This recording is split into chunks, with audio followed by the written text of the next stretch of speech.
welcome to the channel, Hitonthedrop. Now, the channel is predominantly for bass, lure fishing for bass, using all different kind of methods, different types of lures. And I was supposed to start this channel in April, back end of April, because that would be when the bass start. But I'm an eager beaver and I've come down today just to flick some lures around in the deepish water for pollock, and the aim that I pick up something. I was just sitting, getting bored in the house. So yeah, bass fishing on the Solway, southwest of Scotland, Hitonthedrop. Right, trips. That's me just setting up the rod. When you're setting them up, obviously make sure you get the braid through every eye. I've seen it sometimes when you're in a rush, that you get the braid round the rod or go through an eye or something like that. So just make sure you spend the time getting it perfect every eye.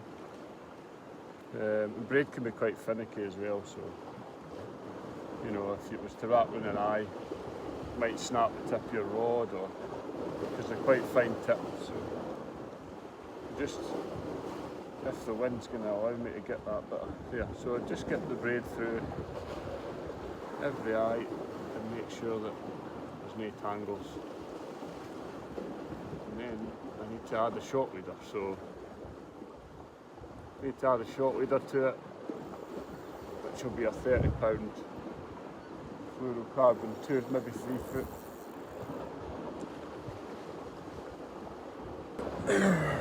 Fluorocarbon that I use is the Seaguar Ace Hard, and that's £30. Like I say, you're only needing 2 or 3 foot, and that's just tied on with an FG knot. Pretty sure most lure anglers out here now use the FG knot. It's really is the best knot, I would say. Sit you there. For those of you that don't know the FG knot, well, I suggest you try and learn and tie it, because it's just a phenomenal knot. Stage one that I do is I get the braid through the rod, and then what I'll do is I'll wrap the braid on my pinky, so that if I, like so that I get a bit of tension on the line off the tip of the rod. So basically like that, look, so that I can use the tension of the tip of the rod to help me tie the FG knot. I think that's where a lot of people go wrong, you know. They're not using the tension of the rod, which definitely helps, 100%. It definitely helped me anyway, because it was a nightmare to start to learn. And then obviously, so use the rod, get it to where you're comfortable, that you'll be happy to tie that knot. Pull yourself off, like I say, you can pull off 3 or 4, 2 or 3 foot or 4 foot, whatever you want, and it's going to run away.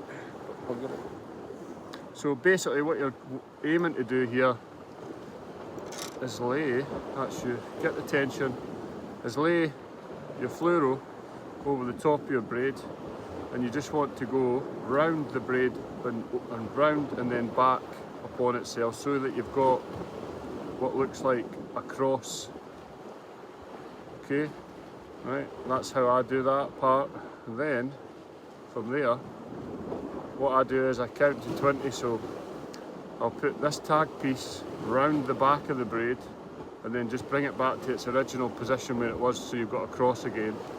And I call that 1, and then all you do is you run it up the other side of the braid, and just that, and then I call that 2, and then continue on, keep doing that, so 3 and then 4 until you get to 20 times, until you can get to 20. That's how long, and just keep bringing it back, and you'll find that the tension on the rod allows you to keep everything nice and tight, so it does, and it forms the knot better. It just actually pulls the braid into the knot when you've done your loop round. Right, so then what I do is release this. Remember, keep a hold, pinch that, make sure that's pinched. What I'll do is just cut a bit of braid, so the braid that's extra, just cut that down because it's more manageable than you have too much. Yeah, and remember to dump the braid, get that in the end. So now you're left with a braid tag. So what you want to do is from across, I just pull it straight up the braid and your fluoro and your braid will be together. What you want to do is just bring this tag piece over and then half hitch it back on yourself, down onto that FG knot. Just give it a little, just give it a little pull, nothing back. And then from there, once you've half hitched it, you can then pull your braid in your mono. I always just put a wee bit of gob oil on, but then look, just pull it nice and tight, and that'll cinch. Right, that's really strong, and that's only one hitch. So again, what I do then is I'll just do another 2 hitches in the opposite, one in the opposite direction, to help just cinch it a bit more. So we'll just go the opposite direction this time, which is that way, round the braid and then through the loop, make a loop and then pop it up through. And that's another hitch. And then we'll do one more the other way again. And that's, you got 3 half hitches on there. Well, 3 hitches, which is strong enough, you could go with that. But what I like to do is just put an extra little finish on it, the risotto. Right, so then I'm just going to put a loop there, round, and then just come back through the loop 3 times. So there, pull back through, and I go 4 times. If I said 3, it's definitely, I always go 4. So 1, 2, 3, 4. That's 4 through, and then what we'll do is just tighten it up, it's ever so slow, just slowly, making sure that that loop becomes tight. But basically you're just doing like a wee blood knot to knock it off, and that'll just cinch itself down in behind the 3 half hitches, and then boy, have you got a strong knot, really strong. It ain't going nowhere. And then all you do is just trim your tags. That at the end, once you've trimmed the tags, I'll show you what it looks like at the end. And that's your finished article there. FG knot. Pull it tight, there you go, look. I mean, I'll leave a wee tag there, but to be fair, you know, that's not going anywhere, that's absolutely solid. The wee tag looks bigger on camera, but it's actually like next to nothing there. And that just locks it off from untangling itself, although it'll never untangle. So then just give yourself 2 to like maybe 3 foot, depending on, everybody's different what they like leader wise. It could be that the scenario that you're in, you want a longer drop, but I'm just, that'll do me, that's just maybe 2-3 foot maybe. Snip her off, and then all you've got to do now is just put your lure clip on. So I've got the BKK clips. Now, the reason I use these is I like the bottleneck on the top.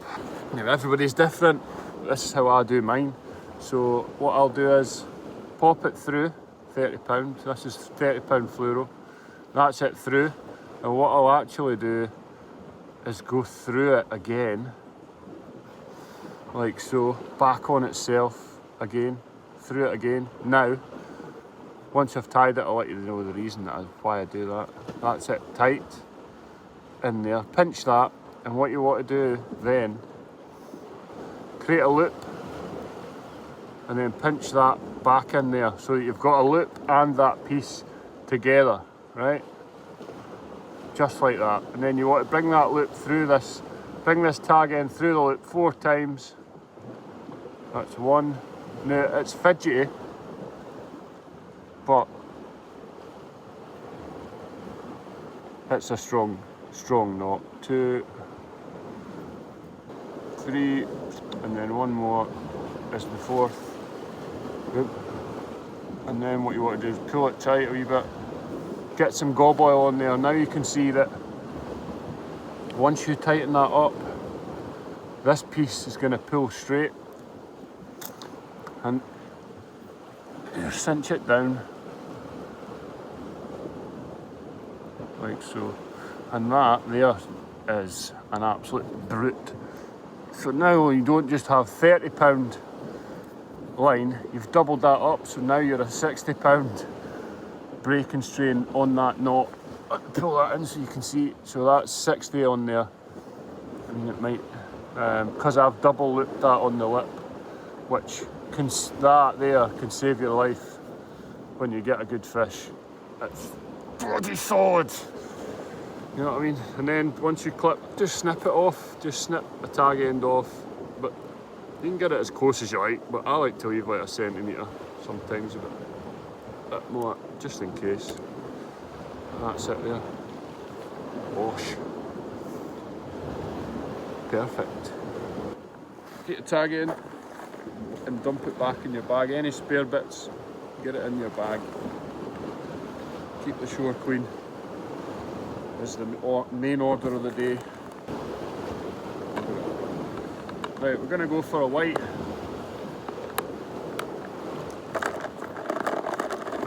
YKR.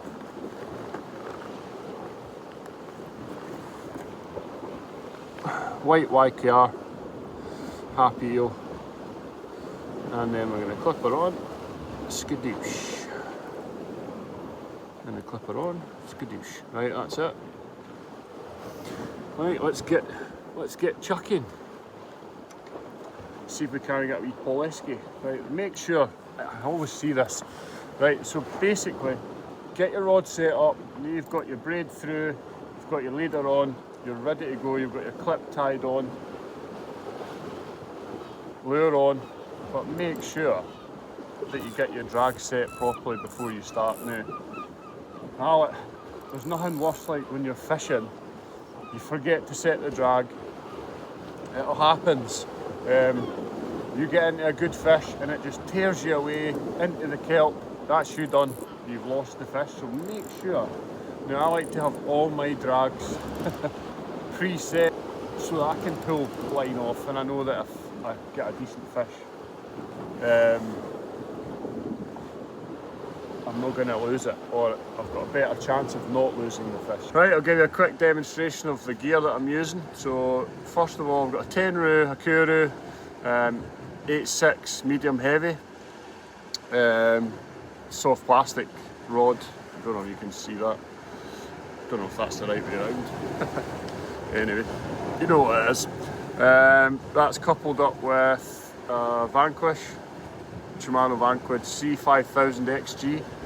The XG just means extra gear, it's nothing special. We're on a 20 pound braid, and then we've got a 30 pound fluoro tied with an FG. As normal, as most people use the FG now, it's probably the strongest knot around, to be fair. And then we've got a BKK snap link. So yeah, and then we're using the Happy Eel. That's like a chartreuse and orange YKR Happy Eel. So yeah, let's get into it. Let's do a bit of fishing. Gear up.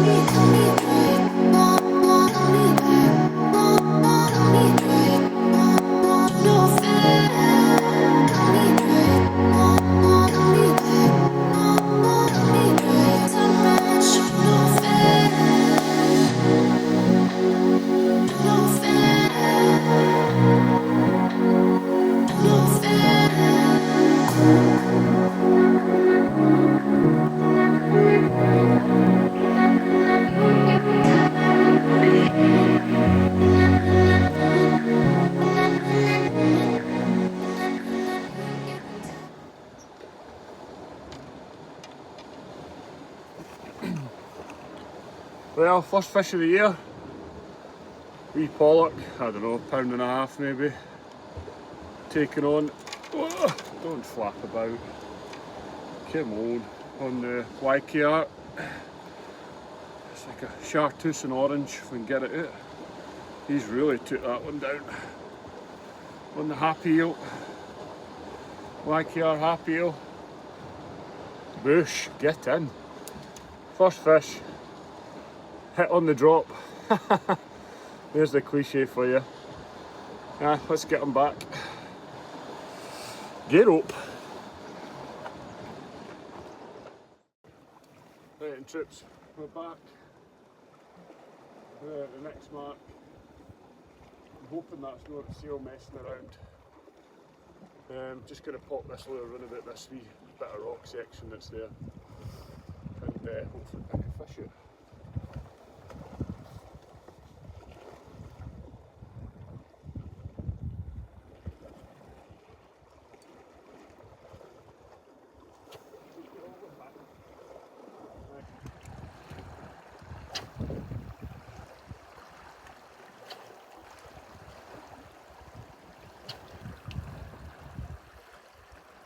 Right, troops, I'm just going to move to the next mark. This mark's for just absolutely nothing. Like I say, crap time of the year, but it's starting to slacken now, so we shall head to that point. I don't know if you'll see it in the background. No, let's pan around. I'm going to head to that point right there. Right, so we're at the second mark. Maybe 1.5 miles away from where I was before. Completely different. The water's really dirty, so I've got a white capo with a clip lid on the front just to get it down that wee bit. I'll pan round and let you see what's happening and a little bit of the cliffs that we're under.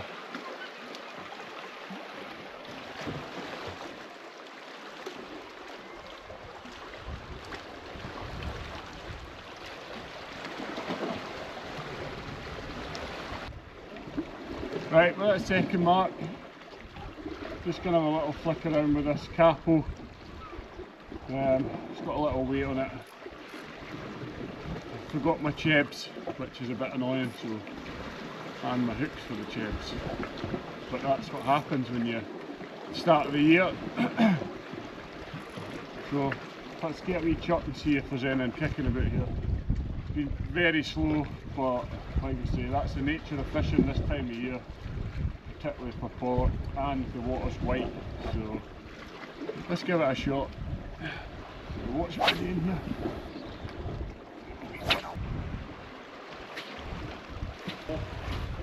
Right, let's move to the next mark.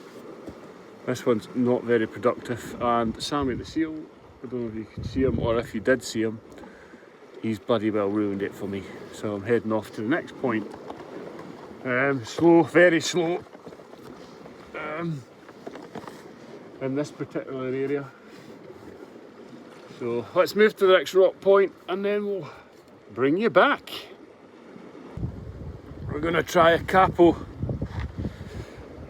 with a jig head to try and get a bit more depth. These are Labrax Mafia lures. Nice slow retrieve with these. They're not really designed for open coast, more river, estuary type, but I'm pretty sure that they'll catch pollock. Is there any pollock out there? There's only one person. Right, troops, it's been particularly poor here. I've had about 20 casts. I'm going to move and then I'm going to think about calling it a day. As it is Sunday, the Sabbath day, so it's Sunday dinner, and if I'm late for that, well, I'm in trouble. Yep, so I'm going to shift across, I think, onto another rock just to the right of us there, and then give that a shot. But absolutely horrific is the word that I would use. Not great at all, with a lot of things against us, the time of year. the area I suppose that we're in. The water's milky, like to the point I can only see the lure about a foot, at a foot depth. So yeah, yeah, so move on to the next spot and then we'll bring you back if anything happens.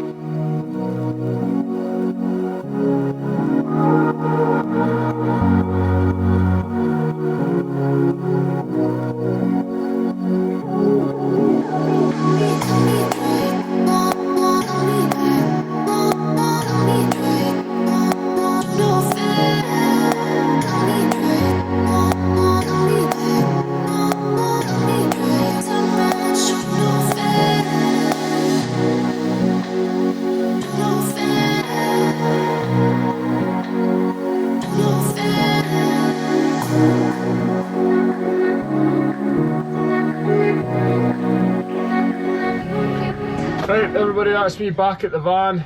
It's now 10 to 5, so I'm gonna be racing home. I'll be driving home sensibly to get home in time for dinner. But that's been an unbelievably poor day. One measly pollock. Hopefully things start to get a bit better with the temperatures and a bit warmer weather.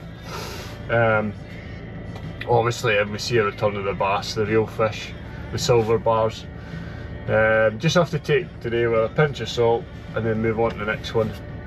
If anything, it's good just to get out instead of sitting in the house.